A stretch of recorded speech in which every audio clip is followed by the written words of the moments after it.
Hey there, fellow classmates. Me and Brandon did ideological issues. We're waiting on the to load up. And what is an ideological issue? Ideological issues is a conflict between a group of two or more people that do not believe in the same idea. For example, we have some examples down here at the bottom, like the ISIS, the war against the rest of the world, the Cold War, the conflict between Israel and Palestine, and socialism. And they're all fighting over just ideas. The big belief that one's better than the other, with no true evidence. Mostly, it's a fight over whose opinion is better than the other. And first, who is ISIS? ISIS is a terrorist group that linked off or separated from Al Qaeda, and ISIS actually stands for the Islamic State, or stands for.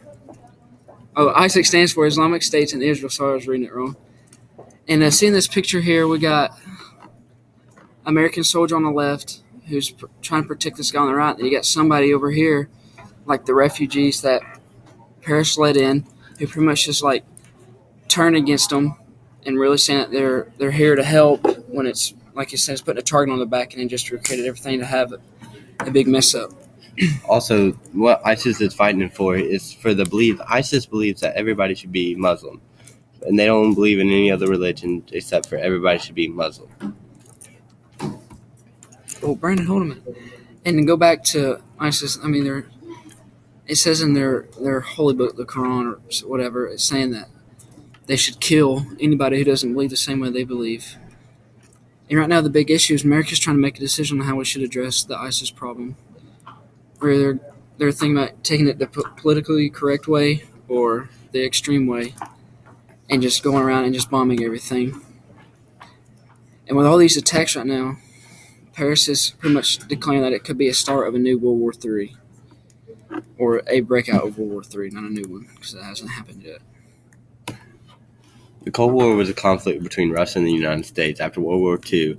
It was basically saying that both sides had nuclear bombs and we weren't afraid to use them. If one side used the nuclear bombs, that we'd use ours too.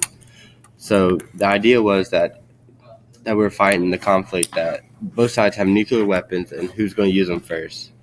So it was just a big idea, who's going to use their nukes first, and they just kept sending off messages. Like right here in the picture, you've got both sides. They're shooting little bitty arrows at each other, not really doing much damage. The arrows represents like the words that they were using to fight each other, saying like, "Ooh, we got weapons and y'all don't."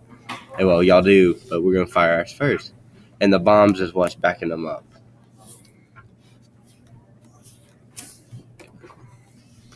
Another big problem is right now it's happening between the Israelis and Palestine, or Palestinians, and these two groups are pretty much fighting over Holy Land.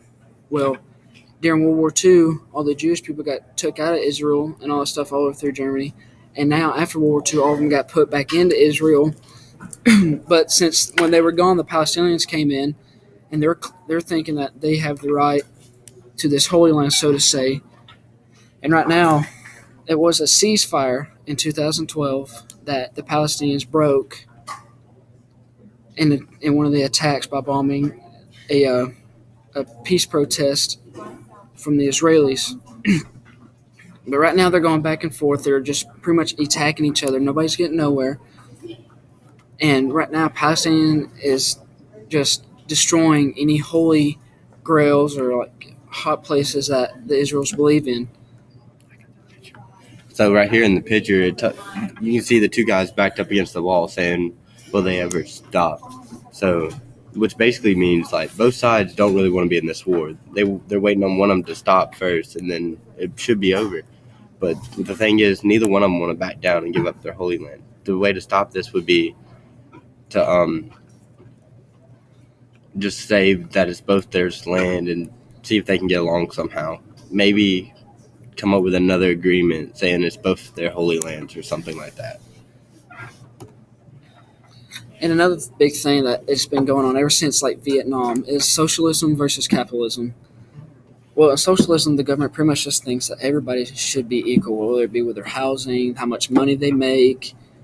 Well, also to feed in that this is one of the main reasons Vietnam was started, because America thought socialism or communism was gonna take over capitalism and take over the world.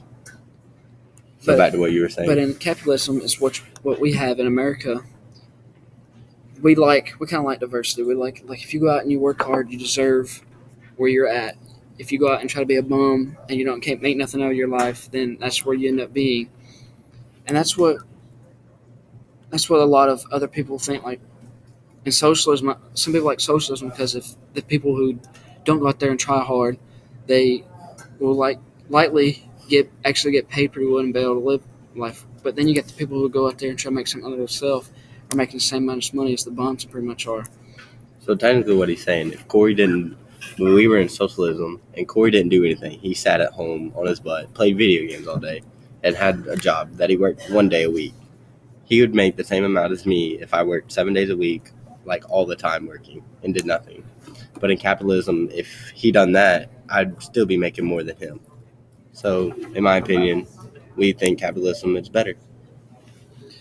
All right, guys, we'll study up on this because it's going to be on the quiz that you're fixing to take. Take notes, and good luck. Have fun. How do we stop that?